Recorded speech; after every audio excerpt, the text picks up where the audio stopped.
dear students, once again welcome to the chemistry lecture. ફરી એકવાર આપણે કેમિસ્ટ્રીની આ દુનિયામાં નાની નાની વાતો કરવા માટે મળ્યા છીએ.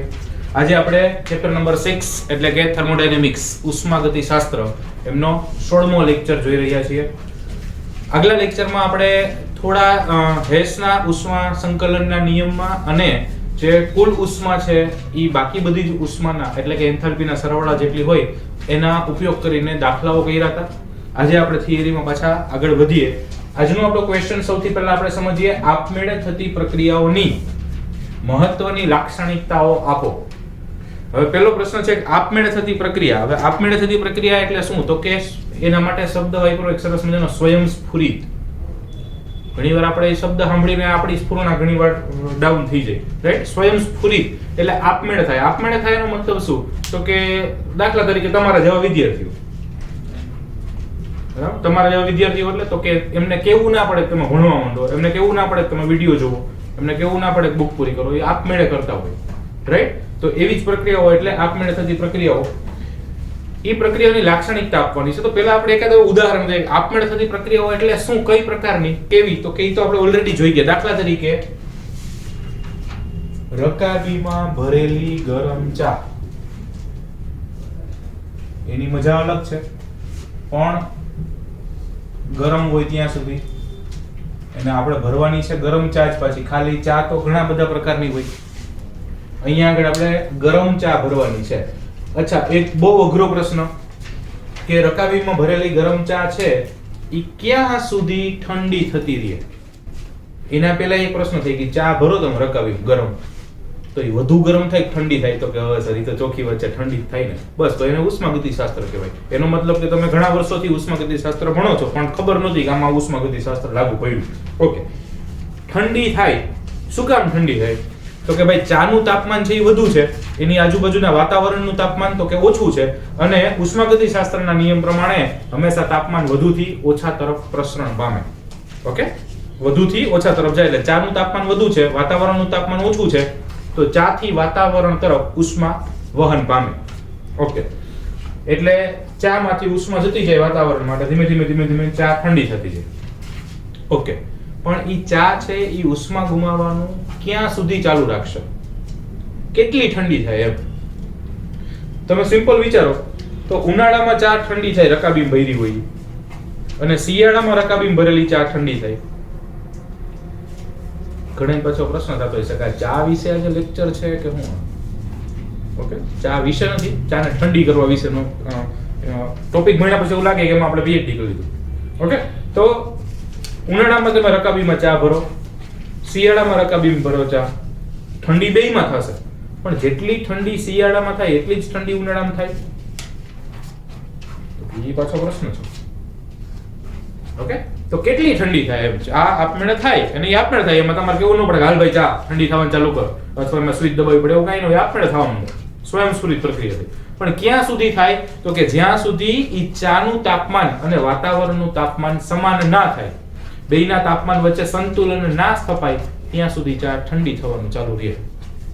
ઓકે, જેવું ચાનું તાપમાન અને વાતાવરણનું તાપમાન સરખું થઈ જાય એટલે તાપમાન છે એમનું જે ઉષ્માનું વહન થતું એ બંધ થઈ જાય. ટૂંકમાં આપમેળે થાય, પણ ક્યાં સુધી થાય? તો કે જ્યાં સુધી બંને પરિસ્થિતિ, ચા અને એની આસપાસનું વાતાવરણ, બંને વચ્ચે તાપમાન છે એનું સંતુલન ના સ્થપાય ત્યાં સુધી. ક્લિયર છે? ઓકે, બીજી આપણે સ્વયંસ્ફુરિત પ્રક્રિયા લેતા હતા,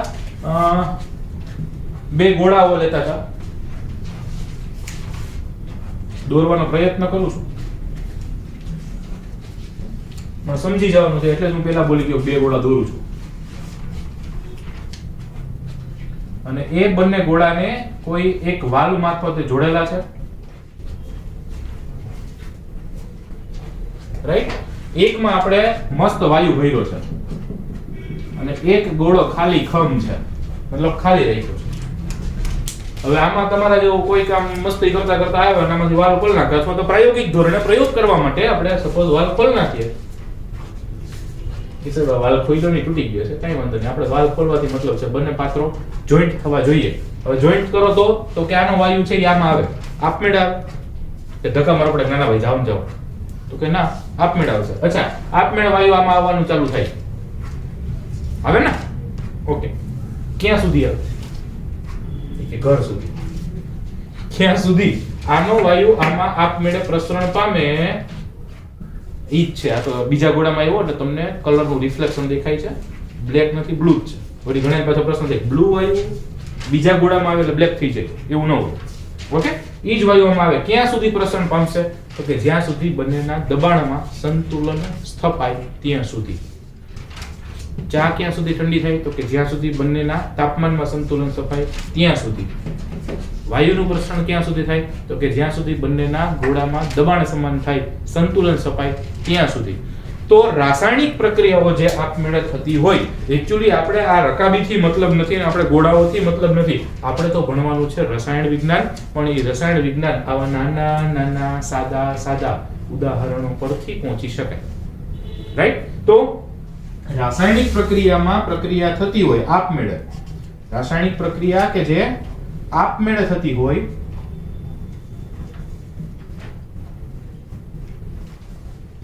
રાસાયણિક પ્રક્રિયા કે જે આપમેળે થતી હોય. ઓકે, એ આપમેળે થતી રાસાયણિક પ્રક્રિયા ક્યાં સુધી થયા રાખશે? જેમ પ્રક્રિયા થાય પણ થાય એ ઓકે ડન, પણ ક્યાં સુધી થાય, કેટલા અંશે આગળ વધે? અમુક પ્રક્રિયા એવું હોય કે ભાઈ 20% આગળ વધે, અમુક પ્રક્રિયા 40% આગળ વધે. આગળ વધે એટલે શું પાછું? તો કે પ્રક્રિયા ક્યાંથી થતી હોય તો કે ભાઈ પ્રક્રિયા એટલે કાંઈ ના હોય, એમાં પ્રક્રિયકમાંથી નિપજમાં. એવું જરૂરી નથી કે ભાઈ પ્રક્રિયકમાંથી નિપજમાં થતું હોય. ક્યારેક નિપજમાંથી પ્રક્રિયા કઈ બનતી હોય. પ્રક્રિયકમાંથી નિપજ બને એ પુરોગામી પ્રક્રિયા થઈ, અને નિપજમાંથી પ્રક્રિયક બને એ પ્રતિગામી પ્રક્રિયા થઈ. તો પુરોગામી પ્રક્રિયા થતી હોય કે પ્રતિગામી પ્રક્રિયા હોય એનાથી આપણે મતલબ નથી, પણ ક્યાં સુધી થતી રહે? પ્રક્રિયકથી નિપજ થતી હોય તો ક્યાં સુધી થાય? નિપજથી પ્રક્રિયક તો ક્યાં સુધી થાય? કોઈ પણ રાસાયણિક પ્રક્રિયા તો કે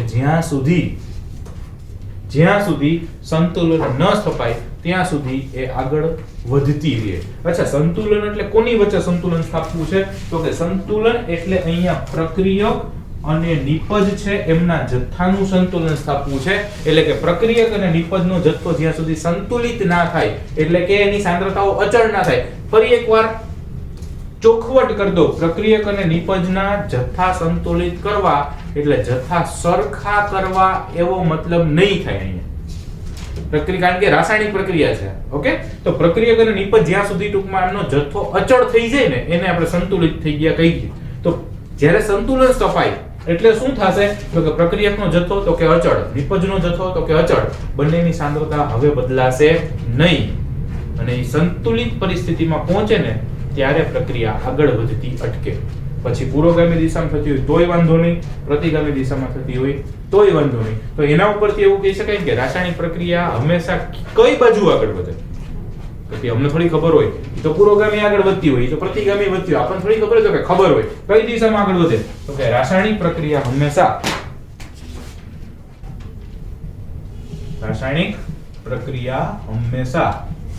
કઈ દિશામાં આગળ વધે તો કે સંતુલન સ્થાપવાની દિશામાં આગળ વધે. કઈ દિશામાં આગળ વધે તો કે સંતુલન સ્થાપવાની દિશામાં આગળ વધતી હોય છે. અચ્છા, બહુ સરસ વસ્તુ ઈ છે શું તો કે સંતુલન ચેપ્ટર આવશે આખું, અને પછી એક આખું સંતુલન ચેપ્ટર આવશે, એકદમ મસ્ત મજા આવે એવું, એન્જોય કરી શકાય એવું ચેપ્ટર.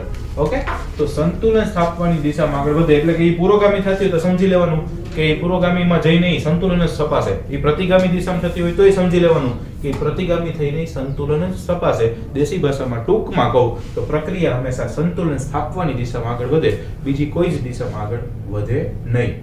ક્લિયર? ઓકે, તો આપણે થતી રાસાયણિક પ્રક્રિયાઓની લાક્ષણિકતા મહત્વની જણાવવાની હતી. એમાં કઈ બહુ મોટી વાત નથી કરવાની. પેલું રકાબીનું ઉદાહરણ, ચા રકાબીમાં લીધું છે એનું ઉદાહરણ આપવાનું. ક્યાં સુધી ઠંડી થશે તો કે સંતુલન સ્થપાશે.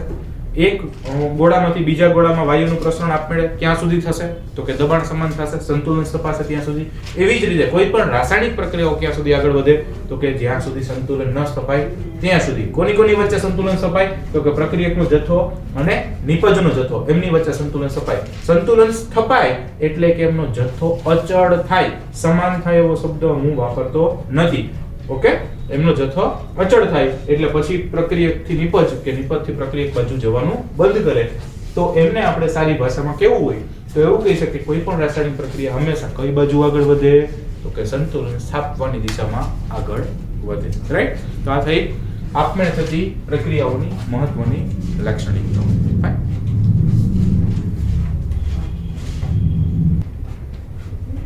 ઓકે મિત્રો, નેક્સ્ટ ક્વેશ્ચન છે ઉષ્માગતિશાસ્ત્રનો બીજો નિયમ આપી આપમેળે થતી પ્રક્રિયાઓના ઉદાહરણ આપો. ઉષ્માગતિશાસ્ત્રનો બીજો નિયમ. હવે આની પહેલા આપણે ભણ્યા ઉષ્માગતિશાસ્ત્રનો શૂન્ય નિયમ, ઉષ્માગતિશાસ્ત્રનો પ્રથમ નિયમ. હવે આવ્યો બીજો નિયમ, હજી ત્રીજો આવશે, ચિંતા કરો. સારું છે આ લોકો પોઈન્ટમાં નથી આવતા. 1.5મો નિયમ, 2.5. ઓકે, કદાચ ભવિષ્યમાં નિયમો વધે તો આવું કંઈક કરવું પડશે. ઓકે ચાલો, તો અહીંયા બીજો નિયમ આપવાનો છે અને આપમેળે થતી પ્રક્રિયાનું ઉદાહરણ આપવાનું છે. તો સૌથી પહેલા પ્રશ્ન થાય કે ઉષ્માગતિશાસ્ત્રનો બીજો નિયમ શું આપે છે, શેના વિશે છે? તો કે ઉષ્માગતિશાસ્ત્રનો બીજો નિયમ, ઉષ્માગતિશાસ્ત્રનો બીજો નિયમ કોઈ પણ રાસાયણિક પ્રક્રિયા પુરોગામી, બીજો નિયમ રાસાયણિક પ્રક્રિયા પુરોગામી કે પ્રતિગામી, પુરોગામી કે પ્રતિગામી કઈ દિશામાં આપમેળે થશે તે સમજાવે છે. ઉષ્માગતિશાસ્ત્રનો બીજો નિયમ શું સમજાવે છે? તો કે કોઈ પણ રાસાયણિક પ્રક્રિયા છે એમાં પુરોગામી પ્રક્રિયા થતી હશે અને પ્રતિગામી પ્રક્રિયા પણ થતી હશે. તો એ પુરોગામી પ્રક્રિયા અથવા પ્રતિગામી પ્રક્રિયા એમાંથી કઈ દિશામાં એ આપમેળે થાય છે એ દર્શાવે છે. જો અત્યાર સુધી આપણને એ ખબર નથી. આપણે હમણાં ઉદાહરણ આગલા ક્વેશ્ચનમાં લીધું ભાઈ પુરોગામી થાય પ્રતિગામી, પણ એમાંથી આપમેળે કઈ દિશામાં થાય તો એ તો ડિપેન્ડ્સ ઓન ધી રિએક્શન. કઈ રાસાયણિક પ્રક્રિયા છે એના ઉપર આધાર રાખશે. તો ઈ કોના ઉપરથી સમજી શકાય? તો કે બીજા નિયમ ઉપરથી સમજી શકાય જે નીચે મુજબ છે. ઓકે, તો ઉષ્માગતિશાસ્ત્રનો બીજો નિયમ શું છે? તો કે ઉષ્માગતિશાસ્ત્રનો બીજો નિયમ બે સેન્ટેન્સના સ્વરૂપમાં આપી શકાય. ઉષ્માગતિશાસ્ત્રનો બીજો નિયમના બે સેન્ટેન્સ છે. ઓલા આગલા નિયમો ભણ્યા એના એક સ્ટેટમેન્ટ જ હતા, આના બે સ્ટેટમેન્ટ છે. એમાં પહેલું છે આપમેળે થતા બધા પ્રક્રમોમાં, આપમેળે થતા બધા પ્રક્રમોમાં વિશ્વની એન્ટ્રોપી વધે છે. પહેલું સ્ટેટમેન્ટ છે આપમેળે થતા બધા પ્રક્રમોમાં વિશ્વની એન્ટ્રોપી વધે છે અને બીજું છે આપમેળે થતા પ્રક્રમોમાં, બીજું છે આપમેળે થતા પ્રક્રમોમાં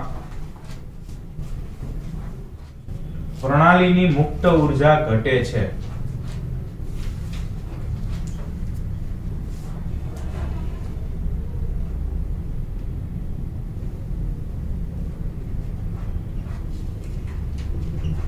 ઉષ્માગતિશાસ્ત્રનો બીજો નિયમ શું છે? તો કે એનું પહેલું સ્ટેટમેન્ટ છે આપમેળે થતા બધા પ્રક્રમો. પ્રક્રમ એટલે શું? પ્રક્રિયા. જે આખી પ્રક્રિયા જે થતી હોય એની જે આખી સિસ્ટમ ગોઠવાયેલી હોય એને પ્રક્રમ કહેવાય. ઓકે, તો આપમેળે થતા બધા પ્રક્રમોમાં વિશ્વની એન્ટ્રોપી વધે છે. એટલે આપમેળે થતી હશે ને બધી પ્રક્રમોમાં કોઈ પણ પ્રકારની પ્રક્રિયા હોય આપમેળે થતી હોય એમાં સમજી લેવાનું કે એન્ટ્રોપી વધે છે. અને બીજું છે આપમેળે થતી પ્રક્રમોમાં પ્રણાલીની મુક્ત ઉર્જા ઘટે છે. ટૂંકમાં આપમેળે થતી પ્રક્રિયાઓ વિશે ચર્ચા હશે અને ખાસ એન્ટ્રોપી અને મુક્ત ઉર્જાને રિલેટેડ ચર્ચા હશે. પણ પ્રશ્ન ઘણાને થાય સર બધું સાચું, આગળ વધીએ એ પહેલો એક પ્રશ્ન કે એન્ટ્રોપી એટલે શું એ અમને ખબર નથી, અને બીજો પ્રશ્ન એક મુક્ત ઉર્જા એટલે શું એ ખબર નથી. તેમાં કઈ વાંધો નથી, કારણ કે એ પ્રશ્ન હવે આવશે. કારણ કે આ નિયમ આપી દીધો, હવે એમ ખબર પડી કે અચ્છા આમાં શું નથી સમજાતું છોકરાઓ? તો કે એન્ટ્રોપી. આના પછીનો ટોપિક છે એન્ટ્રોપી. પછી શું નથી સમજાતું? તો કે મુક્ત ઉર્જા. એના પછીનો ટોપિક છે મુક્ત ઉર્જા. સમજાય કે નહીં? યસ. તો બીજો નિયમ એવું કહે કે આપમેળે થતા બધા પ્રક્રમમાં વિશ્વની એન્ટ્રોપી. આ યાદ રાખવાનું છે, એમસીક્યુ માટે પણ કામની વસ્તુ છે. આ બંને મસ્ત એમસીક્યુ બની શકે. સેલા એમસીક્યુ બનાવવા હોય તો આવા બને. કે આપમેળે થતા પ્રક્રિયામાં વિશ્વની એન્ટ્રોપી તો કે વધે છે, પ્રણાલીની મુક્ત ઉર્જા તો કે ઘટે છે, પણ કેમ થાય છે તો કે એ બધું પછી મતલબ એન્ટ્રોપી એટલે શું, કઈ રીતે સંકળાય, શું કેમ વધે, એનું સૂત્ર શું, એ બધું નેક્સ્ટ ક્વેશ્ચનમાં. એના પછી અમુક ક્વેશ્ચન આવશે, એમાં મુક્ત ઉર્જાને રિલેટેડ ચર્ચા કરશું. આટલું ક્લિયર છે? ઓકે. બીજું એક આપવાનું તો આપમેળે થતી પ્રક્રિયાઓના ઉદાહરણ આપવાના છે. હવે આપમેળે થતી પ્રક્રિયાના ઉદાહરણ તો તમે ગમે એ લખી શકો, એટલે થાતી હોય એને. ઓકે, ગમે એનો મતલબ એવું નહીં કે ગમે. ઓકે, દાખલા તરીકે આપણે હમણાં શું કીધું હતું? રકાબીમાં 4. યસ, એ આપમેળે થતી પ્રક્રિયા લખી નાખો, ઉદાહરણ લખી જ શકાય. બીજું એક ઉદાહરણ આપવું હોય તો તમે બહુ સારી રીતે આપી શકો. શું?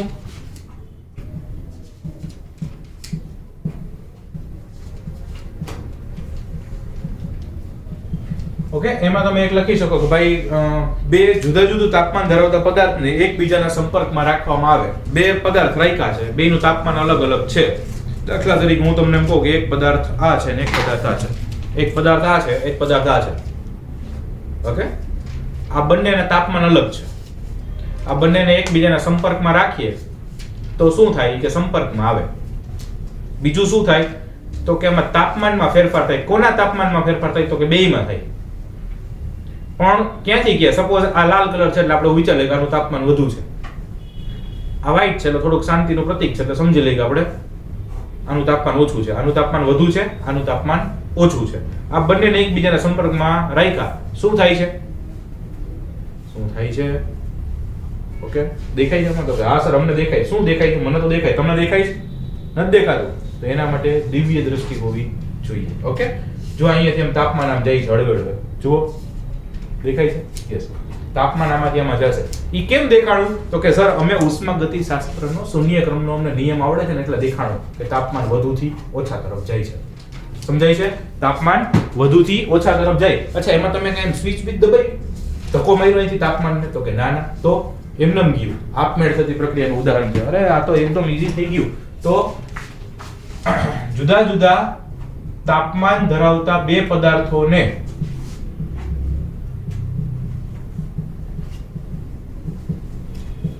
એકબીજાના સંપર્કમાં રાખતા. કોના સંપર્કમાં? તો કે એકબીજાના સંપર્કમાં રાખતા તાપમાન વધુ તાપમાનથી ઓછા તાપમાન તરફ વહે છે. એટલે કે ઉષ્મા ક્યાંથી ક્યાં જાય છે? તો કે ઊંચા તાપમાનથી અથવા વધુ તાપમાનથી ઊંચાથી નીચા તાપમાન તરફ વહે છે. ઓકે, આ આપમેળે થતી પ્રક્રિયાનું ઉદાહરણ છે. અચ્છા, હજી એકાદ ઉદાહરણ આપવું હોય તો કે આપી જ શકાય હંમેશા. ઓકે, દાખલા તરીકે હું એમ કહું કે ભાઈ આપણે બે પાત્ર લીધા છે અને જેમ તમને ખબર છે મારું ડ્રોઈંગ બહુ સરસ છે. તો ક્યાંક તમે ન્યૂઝ ચેનલમાં એવું સાંભળ્યું હોય. ઓકે, હવે આ બંને પાત્ર છે એમને ક્યાંક નળી મારફતે આપણે જોડી દઈએ. પાત્રમાં કંઈ ભરી દે એટલે ખાલી ખરાબ ના લાગે. આ ફૂલ પાણીનું ભરી દીધું છે મસ્ત. અને અહીંયા આગળ આપણે જેવું વિચારી છે કે પાત્ર અત્યારે બંધ રાખ્યું થોડીક વાર, નકર આપણે પાત્ર અહીંયા ભરતા રહેશું તો ખાલી થઈ જાય પાછું. ઇનકમિંગ ને આઉટગોઈંગ બે ચાલુ રહેશે. એટલે અહીંયા એક પાત્ર ભરેલું છે, બીજા પાત્રમાં સપોઝ પાણી ભર્યું છે આટલું જ.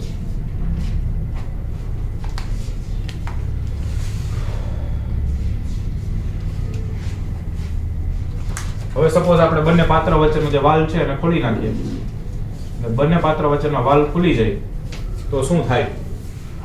ઈ કે સર ડામાડોળ થઈ જાય. શું ડામાડોળ થાય? તો કે અહીંયા પાણી જે છે ક્યુ, તો કે પાત્ર A નું પાણી છે એ પાત્ર B માં જાય. પાણી છે ક્યાંથી ક્યાં વહન પામશે? તો કે પાત્ર A થી B તરફ વહન પામશે. અચ્છા, A થી B તરફ વહન પામે એટલે કે પાણી છે આ પાણી એ આમ જશે. ક્યાં સુધી જશે? ક્યાં સુધી જશે? કે જ્યાં સુધી બંને પાત્રની સપાટી સમાન ન થાય ત્યાં સુધી. જેવી સપાટી સમાન થઈ જાય એટલે પાણી આપમેળે જતું બંધ થઈ જાય. રાઈટ? તો એ પણ આપમેળે થતી પ્રક્રિયાનું ઉદાહરણ. આ તમારે જે મટીરીયલ આપ્યું છે એમાં શબ્દોમાં લખ્યું હશે, પણ મેં એટલું બધું લખવા કરતા થોડું આવી રીતે સમજાવ્યું છે. ફાઇન? તો એકદમ સરળ ક્વેશ્ચન, કાંઈ નથી. બીજો નિયમ શું? તો કે બીજા નિયમની બે જ સ્ટેટમેન્ટ છે. એક આપમેળે થતા બધા પ્રક્રમમાં પ્રણાલીની એની મુક્ત ઉર્જા ઘટે છે અને બીજું વિશ્વની એન્ટ્રોપી વધે છે. ફાઇન? બાકી આ તો આપણે ઓલરેડી કરી ગયેલા છીએ. ખાસ આ બંને વાક્યો MCQ માં પણ પૂછી શકાય, એ યાદ રાખજો. રાઈટ, લખીશું.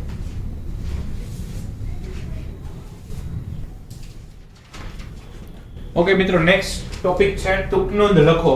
ટૂંક નોંધ લખવાની એટલે ટૂંકમાં નોંધ લખવાની છે એન્ટ્રોપી. કે જો પાછું એન્ટ્રોપી આવ્યું, તો મેં તમને કીધું હતું કે એન્ટ્રોપી આવશે. ઓકે, હવે એન્ટ્રોપી શબ્દ સમજીએ એટલે વળી પાછા ઘણા પ્રશ્ન થાય, સર એન્ટ્રોપી બધું સમજાવો, તો અમને તો તાપમાન એટલે શું એ નથી સમજાણું. આપણે એમ કીધું તાપમાન, ગરમ લાગે તાપમાન, પણ એકચ્યુઅલમાં આપણને કોઈ પ્રશ્ન કરે તાપમાન એટલે શું, તો બહુ સ્પષ્ટપણે આપણે કહી શકીએ કે તાપમાન છે એ પદાર્થમાં રહેલો ઉષ્માનો જથ્થો દર્શાવતું નથી. તાપમાન છે એ પદાર્થમાં રહેલો ઉષ્માનો જથ્થો દર્શાવતું નથી, પરંતુ પદાર્થની ઉષ્મીય ઊર્જાનું સ્તર દર્શાવે છે કે એની ઉષ્મીય ઊર્જા કેટલી છે, વધારે છે, ઓછી છે, વૈધી, ઘટી. એ ઉષ્મીય ઊર્જાનું સ્તર દર્શાવે છે. ઉષ્મામાં રહેલો જથ્થો દર્શાવતું નથી, ઉષ્મીય ઊર્જાનું સ્તર, લેવલ દર્શાવે છે. અને એટલે જ આપણે ઉષ્માગતિશાસ્ત્રનો શૂન્ય ક્રમનો નિયમ સમજી શક્યા કે જ્યારે બે પાત્રોને એકબીજાના સંપર્કમાં રાખવામાં આવે તો ઉષ્મા વધુથી ઓછા તરફ જશે. એટલે જથ્થો વધારે કે ઓછો છે એટલે નહીં, એનું સ્તર એકનું વધારે છે એટલે એનું તાપમાન વધારું છે, એકનું સ્તર ઓછું છે એટલે એનું તાપમાન ઓછું છે. તો આવી રીતે એક વધારાનો પર્યાય સમજે ભાઈ તાપમાન એટલે શું, તો કે તાપમાન છે કોઈ પણ પદાર્થમાં રહેલી ઉષ્માનો જથ્થો નથી, એની ઉષ્મીય ઊર્જાનું સ્તર છે. અને એટલે જ આપણે શૂન્ય ક્રમનો નિયમ બહુ સારી રીતે સમજી શકીએ છીએ. રાઈટ, એવી જ રીતે એન્ટ્રોપી. હવે એન્ટ્રોપી એટલે શું, તો કે એન્ટ્રોપી એટલે અવસ્થાનો માપદંડ, અવ્યવસ્થાનો માપદંડ. એન્ટ્રોપી એ પદાર્થની અવ્યવસ્થાનો માપદંડ છે એવું કહી શકાય.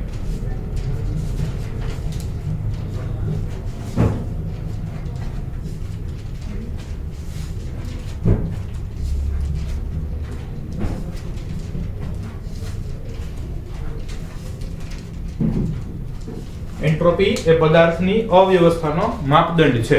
એટલે અવ્યવસ્થાનો માપદંડ એટલે શું, તો કે ભાઈ અવ્યવસ્થા કેટલી છે, કોઈ પણ પદાર્થમાં રહેલી અવ્યવસ્થા એટલે એની એન્ટ્રોપી. એન્ટ્રોપીને S વડે દર્શાવવામાં આવે, એન્ટ્રોપીને કેપિટલ S વડે દર્શાવવામાં આવે.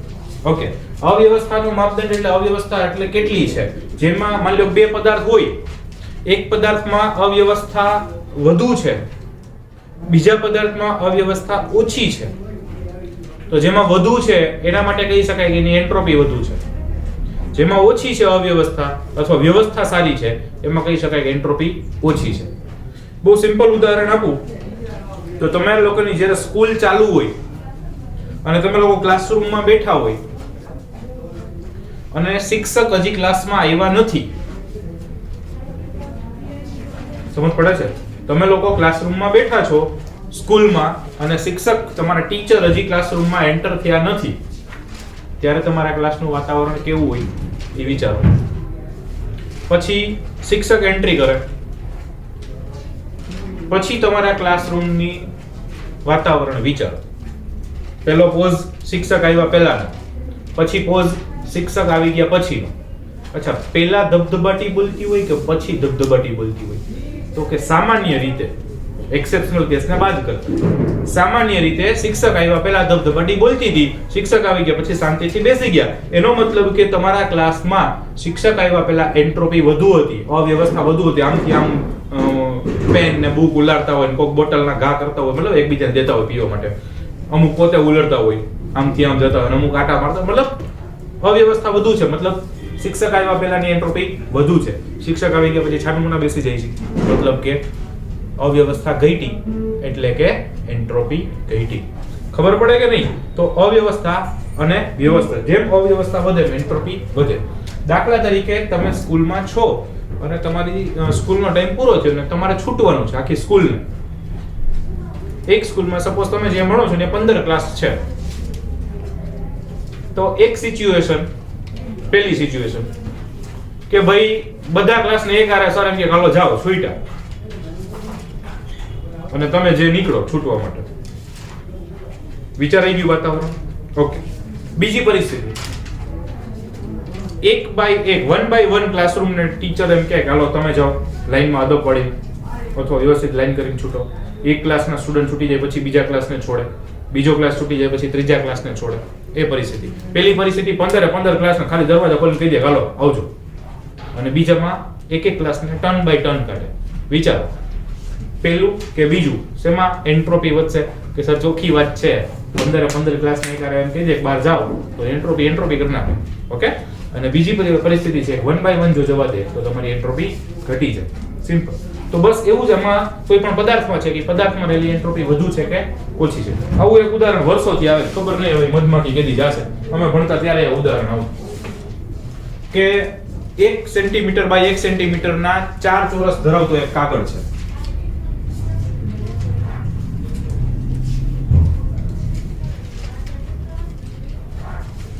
અને બીજો એક કાગળ છે એ 1 સેન્ટીમીટર બાય 1 સેન્ટીમીટરના 9 ચોરસ ધરાવતો કાગળ છે.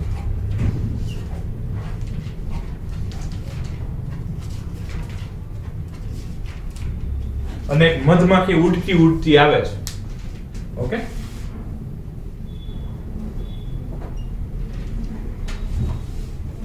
આ મધમાખી છે ફોરેન થી મંગાવી છે એટલે આવી લાગે છે. ઓકે, આપણે અહીંની હોય તો થોડી જુદી લાગે. મધમાખી ઉડતી આવે છે, દેખાય છે ને? ઓકે, તો ઉડતી આવે ને માની લો બીજો કાગળ નથી, પેલો એક જ કાગળ છે અને એ ઉડતી એને મજા આવે ને કોઈ એક ખાનામાં જઈને બેસે છે.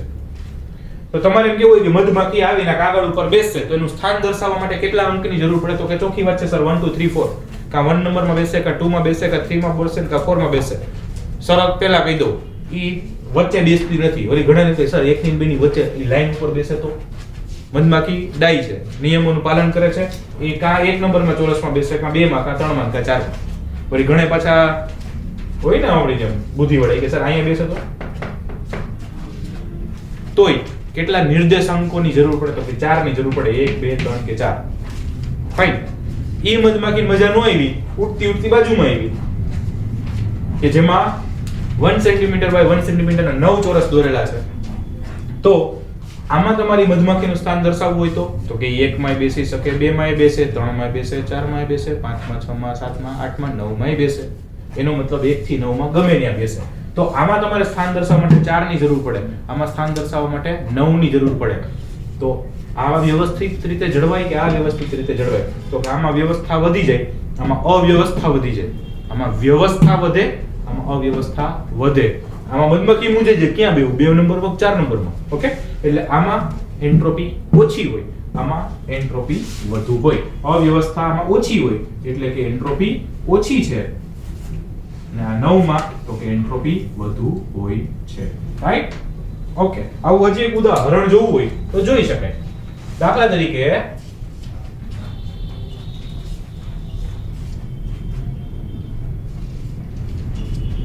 આ ઘટક કણો છે એકબીજાને ચીપકીને રહેલા છે, જોડાઈને એકબીજાને અડીને જોડાયેલા છે. આ ઘન પદાર્થ છે એ આપણને પહેલેથી ખબર છે. પછી પ્રવાહી પદાર્થની વાત કરીએ તો પ્રવાહી પદાર્થમાં ઘટક કણો તો કે થોડા છૂટા હોય. કેવા હોય? તો કે થોડા છૂટા. ઓકે, તો આ પ્રવાહી પદાર્થ છે. 1 મિનિટ ઉપર પાત્ર ભૂલાઈ ગયું છે, વળી જોડાઈ જાય, પ્રવાહી છે. ઓકે, તો આ શું થયું? તો કે પ્રવાહી થયું. અને ત્રીજું છે એમાં કોઈ આપણે વાયુ ભરવો છે તેના માટે આપણે પાત્ર લઈ છીએ. તો કે એના માટે આપણે કોઈ પાત્ર લઈ છીએ અને એમાં ઘટક કણો તો કે એમાં તો ઘટક કણો એને મજા આવે ને રહેલા હોય, એને એવું કાંઈ ન હોય કે અહીંયા રહેવું. ઓકે, એકદમ છૂટા છવાયેલા કોઈ જ જાતની વ્યવસ્થા વગર રહેલા હોય તો આ વાયુ હોય. તમે વિચારો આમાં આ હલી હકો તો કે એમાં આંતરાણવીય આકર્ષણ બળો સર જોરદાર હોય, અને આંતરાણવીય આકર્ષણ બળો જોરદાર હોય તો ઈ હલનચલન પામી શકશે નહીં. તો એને હલનચલન થવા માટે એક જગ્યાએ બીજી જગ્યાએ વહી જશે, આ તે એવી કોઈ શક્યતાઓ રહેતી જ નથી. એટલે આમાં એન્ટ્રોપી તો કે ઓછી છે. અચ્છા, એના કરતા આમાં જાવ તો કે આમાં તો થોડુંક આકર્ષણ ઘટ્યું છે તો હલનચલન શક્ય છે. હલનચલન શક્ય છે તો એન્ટ્રોપી વધશે. અને એનાથી એટલે વાયુમાં એને તો આકર્ષણ જેવું કઈ છે જ નહીં, જ્યાં મજા આવે ને આટા મારતા હોય. અને એ તો એકદમ બિંદાસ છે, અને બિંદાસ છે તો એની એન્ટ્રોપી તો કે સૌથી વધુ છે. આપણામાં ઘણા એવા હોય, અમુક જતા હોય તમે પૂછો ક્યાં જાસ તો એને ખબર જ હોય આ ઘરે અહીંથી અહીંયા આ એક્ઝેક્ટ એડ્રેસ ખબર હોય. એ ઘન પદાર્થ જેવો છે. અમુકને એરિયો ખબર હોય ક્યાં જવું છે. તો એની રખડવાની સંભાવના વધી જાય. કઈ શેરીમાં જવું છે એ ખબર નથી, કયા મકાનમાં બ્લોક નંબરમાં જવું છે ખબર નથી. અને અમુક એવા હોય ઘરે નીકળ્યા હોય ક્યાં જાય છે એ જ ન ખબર. અમુક બસમાં બેઠા પછી કંડક્ટર પૂછે ક્યાં જવું, એ ન ખબર હોય ક્યાં ગામ જવું છે. એની એન્ટ્રોપી સૌથી વધારે, અવ્યવસ્થા વધારે. અમુક નથી બાઇક લઈને નીકળતા, તમે નો જ હોય, પણ અમુક એવા હોય કે એની એન્ટ્રોપી સૌથી વધુ હોય. ક્યાં જતા હોય ખબર જ નહીં, બસ ઘરેથી નીકળ્યા હોય. ટૂંકમાં કહું, વ્યવસ્થા વધુ, એન્ટ્રોપી ઓછી. અવ્યવસ્થા વધુ, એન્ટ્રોપી વધુ. કારણ કે એન્ટ્રોપી એ પદાર્થની અવ્યવસ્થાનો માપદંડ છે. સમજાય છે? ઓકે. એવી જ રીતે આપણે હજી કોઈ પ્રક્રિયાના ઉદાહરણ લેવા હોય, દાખલા તરીકે ઘનમાંથી પ્રવાહીમાં જાઓ, અહીંયા આપણે કીધું તો ઘનમાંથી પ્રવાહીમાં એન્ટ્રોપી વધુ, પ્રવાહીથી વાયુમાં એન્ટ્રોપી વધુ. વાયુ કરતા પ્રવાહીની એન્ટ્રોપી ઓછી, પ્રવાહી કરતા ઘનની એન્ટ્રોપી ઓછી. ટૂંકમાં આમાં વાક્યને ટૂંકમાં રમતો રમી છે, એમાં કાંઈ નહીં, ભાઈ ચોખ્ખું કહી દે, ઘનની સૌથી ઓછી, પ્રવાહીની એના કરતા વધારે, અને એન્ટ્રોપી વાયુની સૌથી વધારે. ક્લિયર છે? આજે અહીંયા સુધી આમાં આ કર્યું. ઓકે, હવે માની લો કે આપણે ઓલા હમણાં ગોળાવાળા ઉદાહરણ આપ્યા હતા, એ પાછા જોવા હોય. હાલો જોઈ જઈએ. તો એક ગોળો હતો, આ બીજો ગોળો હતો, એક ગોળામાં વાયુ ભર્યો હતો અને વચ્ચે વાલ્વ ખોલી નાખવામાં આવ્યો, એટલે વાયુ બીજા ગોળામાં પણ પ્રસરણ પામ્યો. તો એક ગોળામાંથી બીજા ગોળામાં પ્રસરણ પામશે તો એ વાયુના અણુઓને ઘૂમવા માટે, ફરવા માટે વધુ જગ્યા પ્રાપ્ત થશે, અને ફરવા માટે વધુ જગ્યા પ્રાપ્ત થાય તો એની અવ્યવસ્થા તો કે વધી જાય. અવ્યવસ્થા વધી જાય તો એન્ટ્રોપી પણ વધી જાય. તો આવી રીતે જ્યારે આપમેળે પ્રક્રિયા થાય, આપમેળે થઈ ને છોકરાઓ, આપમેળે થઈ એનો મતલબ કે આપમેળે થતા બધા પ્રક્રમોમાં વિશ્વની એન્ટ્રોપી વધે છે. આપમેળે પ્રક્રિયા થશે એમાં એન્ટ્રોપી વધશે, આપમેળે પ્રક્રિયા થશે એમાં એન્ટ્રોપી વધશે. ઘનમાંથી પ્રવાહી આપમેળે થાય, એન્ટ્રોપી વધે. પ્રવાહીમાંથી વાયુ થાય, એન્ટ્રોપી વધે. પ્રવાહીમાંથી ઘન આપમેળે ન થાય. ઓકે, તો આપમેળે થતા પ્રક્રમોમાં વિશ્વની એન્ટ્રોપી વધે છે. ક્લિયર છે? અહીંયા સુધી રાખીએ. એનું ગાણિતિક સ્વરૂપ ને એ બધું નેક્સ્ટ લેક્ચરમાં જોશું. આજ પૂરતું આટલું. Thank you.